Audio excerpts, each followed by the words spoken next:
Lead on, Good Shepherd. And today I'm speaking on the Good Shepherd. And if you have your Bibles, it's in John chapter 10.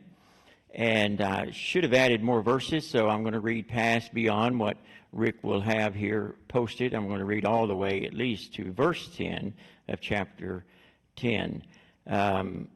And this is about the Good Shepherd. So there is an A and a B. So this is Sermon A, and next week will be the latter part of this passage that is so important. But first of all, I want to brag about my suit jacket. Can I do that? This is my 25-cent Hart Schaffner Marks jacket that I bought at Salvation Army for a quarter. So I'm promoting them, but I'm saying, hey, look here. Fits me perfectly. Hart Schaffner Marks, the number one suit maker. Here it is, number one suit maker in America for years and years. But as I was putting it on this morning, I thought about a story or a joke about a minister that was preaching from Daniel and about Shadrach, Meshach, and Abednego, and the three men thrown in the fiery furnace. And he had the hardest time remembering those names, and he was trying to commit to memory, as I do often, so we could get more eye contact. And so he came up with a great idea, and he pinned the name Shadrach, Meshach, and Abednego inside his jacket, And so, just look down, not anybody see. And so when it came time to say the names, and he said, and their names were Hart Schaffner Marks. So it's good that I can have a jacket so I can tell that joke now. I've been looking for one. I got it for a quarter. Let's stand together as we read from God's Word. And the verses that we're going to read are down through verse 6. And then I will continue reading. I'll ask you to be seated as I continue on as I read the rest of my message for you today. I tell you the truth, the man who does not enter the sheep pen by the gate, but climbs in by some other way, is a thief and a robber. The man who enters the gate is the shepherd of his sheep. The watchman opens the gate to him, and the sheep listen to his voice, and he calls his own sheep by name, and he leads them out. And when he has brought out all his own, he goes on ahead of them, and his sheep follow him because they know his voice. But they will never follow a stranger. In fact, they will run away from him because they do not recognize the stranger's voice. Jesus used this figure of speech, but they did not understand, once again, what he was telling them. Therefore, Jesus said again, I tell you the truth, I am the gate. I am the gate. And so this message is about the gate. Later he says, I am the shepherd. And so the gate is today. He said, I am the gate, for before me were thieves and robbers, but the sheep did not listen to them. I am the gate. Whoever enters through me will be saved. He will come in and go out and find pasture. The thief comes only to steal, to kill, and destroy. I have come that they may have life and have it more abundantly. You may be seated. May the Lord bless the reading of his word. Today I'm talking about Jesus and the shepherd, but this part in which he calls himself the gate. Now the backdrop here is in chapter 9. Jesus healed a man that was born blind. Now Jesus came as a healer, did he not? I mean, his miracles preceded him. They had heard about him, and his fame had spread wide, and it was important that there was a measured release of Jesus so that his crucifixion did not come until the right time. And so he kind of managed the press release. And this was all set up for the Pharisees to fall into his hand. Because after he healed this man, it was on the Sabbath. But Jesus said, this is what we're about. This is what we do, is heal. And the Sabbath is the holy day. Indeed, now it is the Lord's day. And it is no more holy than yesterday or any day of the week. Every day is the Lord's day in Christ. Amen? Now in him, everything is holy, and that we make holy, and that we say is special. But they were more concerned about the violation of someone doing a work on the Sabbath. They brought the parents in, said, who did this? And the parents were terrified of the Pharisees because you get marked, you get noted, you get written up by the Pharisees, who were the legalistic rulers that seemed to control the crowd, the street, the influence. There was still a king, but the Pharisees seemed to be the ones that had his ear. And they really took an evasive measure when they really said, we don't know. And why don't you ask him? Ask our son, he knows. And they didn't want to get involved. They didn't want to be marginalized, shut out. How many people do you think we do that to? That we push them to the outer limits by our actions, by things that we say or do. We don't include them. We don't care about them. Here, his own parents would not defend him. And so they asked the man himself. And so he said, Jesus did this. This man Jesus did this.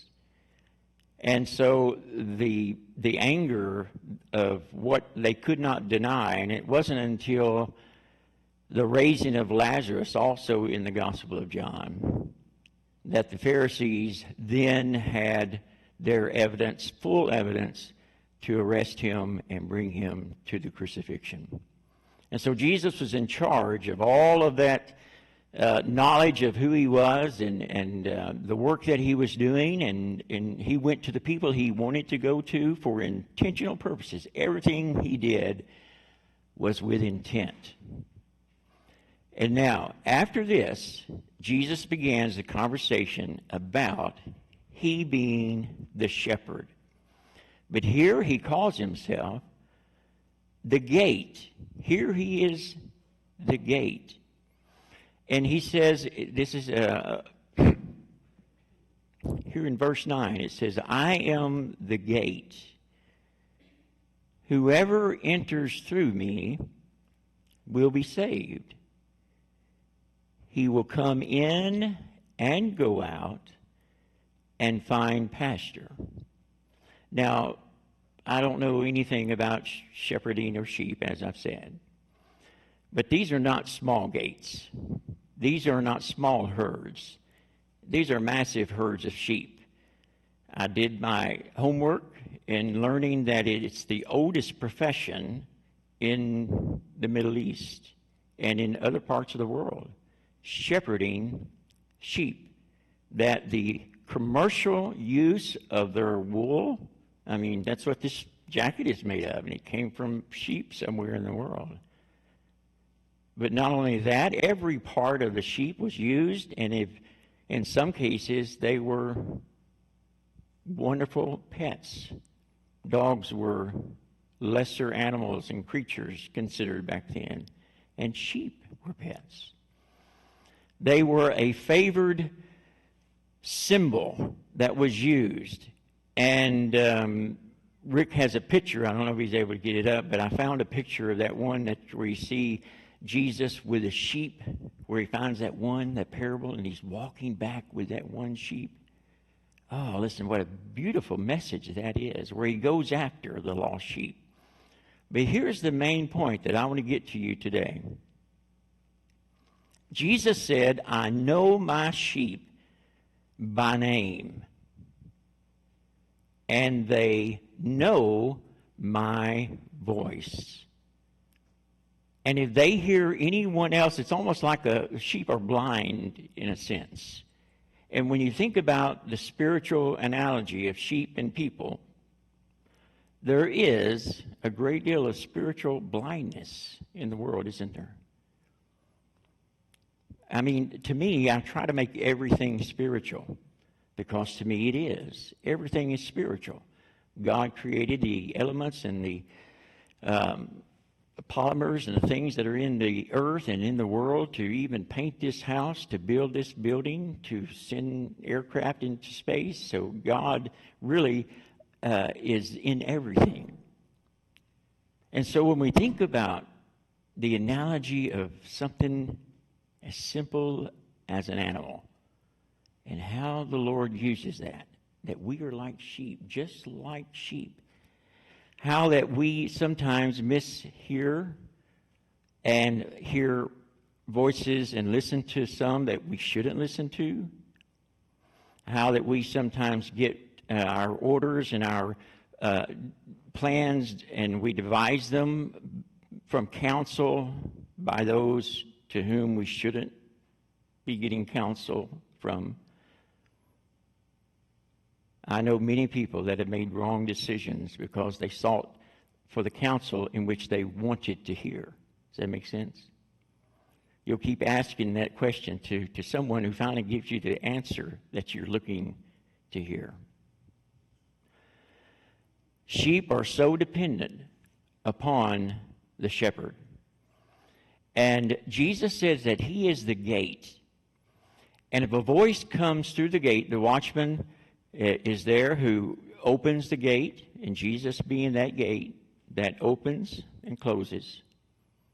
And if someone comes up and the voice is not detectable by all of the sheep, they will run off and they will cry, and they say their cries are like that of children, and they will be in fear.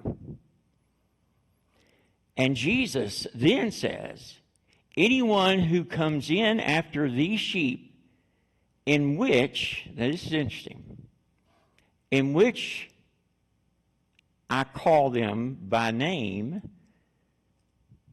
something you should always remember, that God knows your name. God knows your name. If we are part of the family of God, and it may not be John, it may not be Patricia, it may be something more spiritual and more special than that. But God knows where we are, and he has given us his name, special name. So much so that these sheep had a name that when the shepherd called the name, they would come immediately. But if they did not recognize the name, they would flee. And Jesus says, now anyone that tries to come up any other way, I mean, there's not but one gate, as there may be a back gate and front gate and horses and hogs and other things like that, I don't know. But there's only one entrance and exit. And Jesus is the gate also. Next week, he is the shepherd. And the watchman controls the gate. So there is a God who controls Jesus. He is submissive to God the Father. And he allows the sheep to go out, but he goes with them and leads them in the path of righteousness for his name's sake. Now the question is there someone out there that is that thief and robber who tries to come up some other way? And it says here, as Jesus is thinking about what happened just really a day ago or moments ago, I don't know, with the healing of the blind man.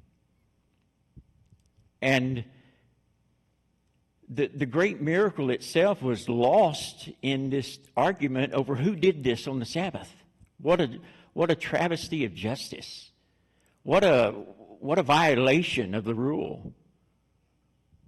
Missing that a man who had been born blind, which pretty much meant that he had no hope of ever seeing again, seeing for the first time ever. It reminds me, in the book Cold Mountain, now the movie is out, but the character flees the Confederacy while he's in a hospital that has both Union and Confederates, and he defects. And the first thing he runs into is a blind man who is selling boiled peanuts. And so he sells them to him for a penny, and he says to him, "Sir, are you blind?" He said, "Oh yeah, how long have you been blind?" Been blind all my life.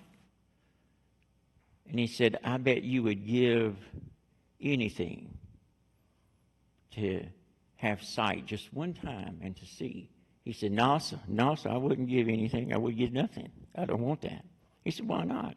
He said, "You're talking about having something permanently, but then you're talking about also having something then taken back away again. I don't want that." Can you imagine those of us who have seen the Lord and know the Lord and have experienced the Lord, that he would take it away from us, our relationship with him? These thieves and robbers that want to come, here is the shepherd and there is a watchman. This is an enterprise, and which involves more than one person. And here are thieves and robbers who come to take away that investment of a sheep that has a special name, that has a special purpose, and that has a special relationship with the shepherd. And you're going to take that away? Now, we think about who are the thieves and the robbers.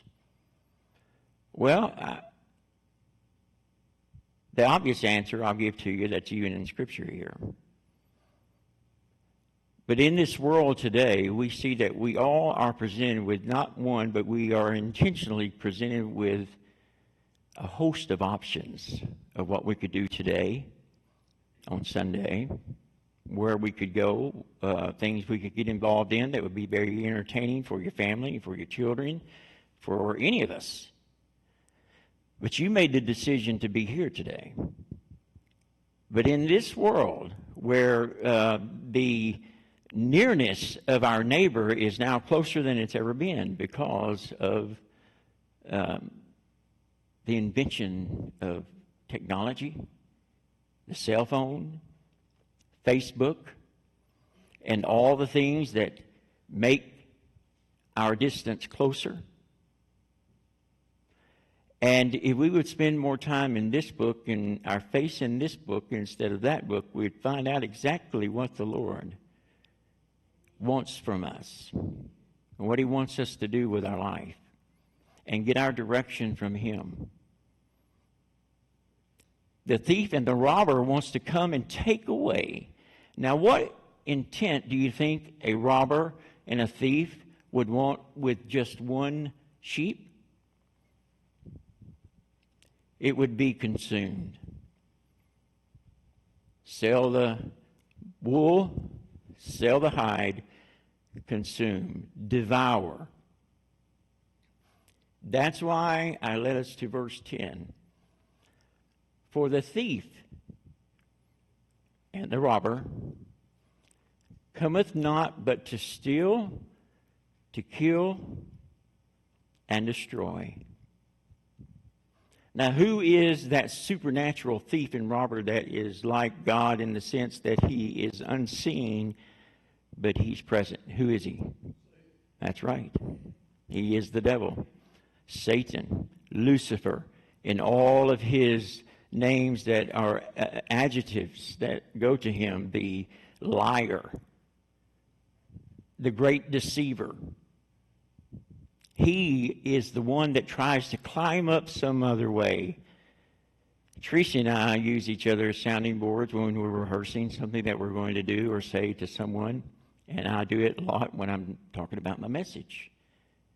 And she said the hounds, when someone is feeling suicidal, when someone is feeling like they're unworthy, they don't want to live, they lose the will to live, Satan just sees a crack, and next thing you know, it's spread wide open, and the flood of horrible ideas and thoughts begin to enter into our mind. Not thinking beyond at what it would do to children, grandchildren, our heritage. He just says, you'll never be any better than you are now. Do it, do it, do it. Let's say he doesn't get you to do that, but yet he gets you to do something else that pulls you away from that voice. Maybe he imitates. Maybe he sounds sweeter than the voice of the owner or the voice of the shepherd, in which they know that voice. Jesus said that when they hear a voice that is different from what they are used to hearing, they get frightened and they run. And let me tell you what sometimes you need to do is you need to run away from the voices and the people who are telling you the opposite of what God has told you to do. Amen? I would get away as fast as I can. There is too much invested in my life, and there is too much that I owe the Lord for what He has done for me to evade and get away from the voice of God. You cannot get away from Him. The good shepherd leaves the 99 to find that one, and he would go and find you. So stay and listen to what God has for you. The thief cometh not but to steal, kill, and destroy. And I'm sick and tired of hearing it every morning, every evening on the news. Senseless. Guns, violence against people that don't even know each other. Shooting into vehicles. Shooting into the car of a nurse as she was getting off, and then we heard a few days later the killing of a nurse as she was headed to work. Every day. Satan he is the voice that so many hear. You know when you're in the presence of evil, don't you? You felt it before? Would you believe it if I told you the presence of evil was felt the most in my life when I was in a church? But it was abroad.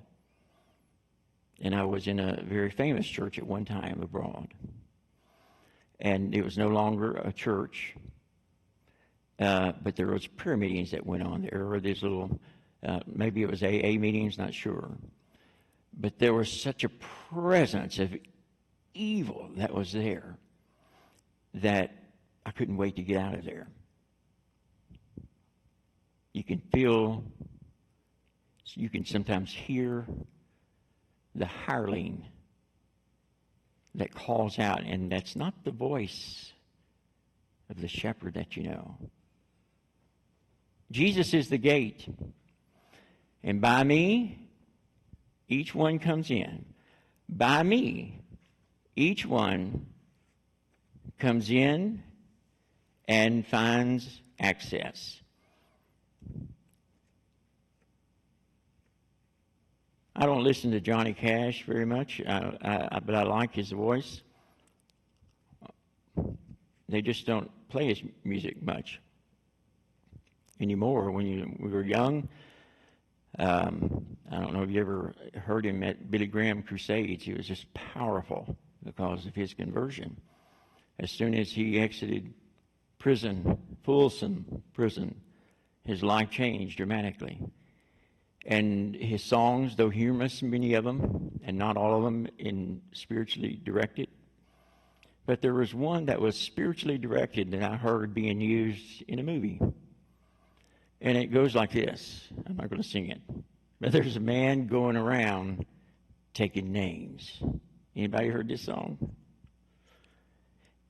And he decides who to free and who to blame. Everybody wants to be treated all the same. There be a golden ladder reaching down when the Son of Man comes around. Now, you thought I was going to talk to you about what the devil was saying, but no. He's saying there's a man going around taking names. The simple question I have for you is, does Jesus know your name? Is your name written in the Lamb's Book of Life? Taking names. There's a golden ladder reaching down when this man comes around. Do you know him? The watchman knows him. The sheep know him. Do you know him? And does he know your name? Would you pray with me?